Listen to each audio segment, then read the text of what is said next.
விஷ்ணு ஏன் தன் கண்ணை தானம் செய்தார் தெரியுமா?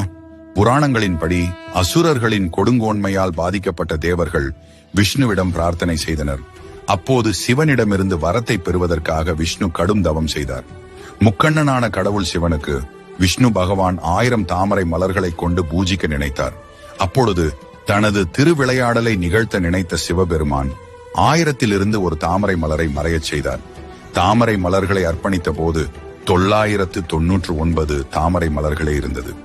1000 ஒரு பூ குறைவதைக் கண்ட நீலமேக சியாமளன் ஒரு கணமும் யோசிக்காமல் தனது தாமரைக்கு நிகரான கண்ணை எடுத்து மலராக அர்ப்பணித்தார். இதனால்தான் விஷ்ணுவுக்கு கமலக்கண்ணன் என்று பெயர் வந்தது.